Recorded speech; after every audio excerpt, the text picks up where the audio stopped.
Tunashukuru kwa sapota yako, na watu wamejigusa kwa namna moja au nyingine, ili angalau njiani tusiwe na njaa, tusiwe na kiu, na tunashukuru kwa ajili yenu kabisa. Na ninawaletea salamu za Kigoma. Kanisa linaendelea, tumeliona, na wanaendelea vizuri.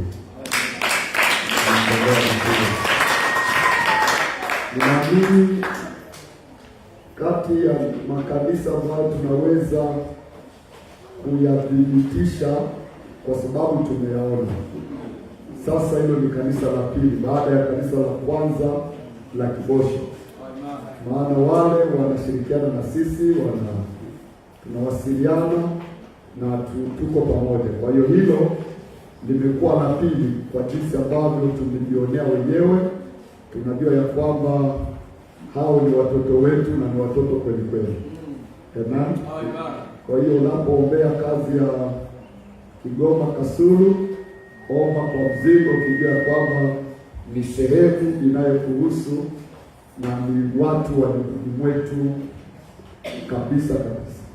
Amen. Mahali wanapoabudia kwa sasa wamefadhiliwa na mtu mpaka watakapopata eneo lao. Mara ya kwanza wakianza walikuwa wanalipa kodi, lakini baadaye mwenye eneo akawaambia wasilipe tena. Kwa hiyo akawaandikishia mkataba wa kuwa hapo mpaka watakapopata kiwanja chao na hakuna kulipa. Kwa hiyo tunashukuru Mungu kwa hiyo neema kabisa. Amen. Changamoto kidogo, ni jengo ni dogo sana, maana walijenga kwa haraka, linahitaji kupanuliwa, kuwekwa madirisha ili liwe na muonekano wa kimataifa kidogo kuliko wa kijiji. Kwa hiyo wakati mwingine tukisimama hapa na kuomba bati mbili tatu, ni kwa sababu ya upanuzi wa hiyo kazi tuliyoiona, na naamini utakuwa tayari kuchangia hayo maendeleo. Amen. Lakini jambo la pili, nishukuru pia kwa ajili ya uwepo wa askofu msaidizi Daktari Ambele, ambaye kwa sasa ili lazima arudi Sumbawanga kwa ajili ya msiba, lakini pia kuna majukumu mengine ya kikanisa na pale. Niwashukuru sana wale wote ambao walijigusa kwa namna moja au nyingine na akapata namna ya kusafiri kurudi. Nipongeze kama ni wewe, na kama si wewe nipongeze kwa niaba ya Mungu ambaye amfanya hivi. Haleluya. Ni jambo zuri sana kuwashika mkono watumishi wa Mungu wanapokuwa na majukumu yanayotaka kutoka. Mmefanya vizuri, na naamini Mungu atazidi kututendea yaliyo mema. Haleluya.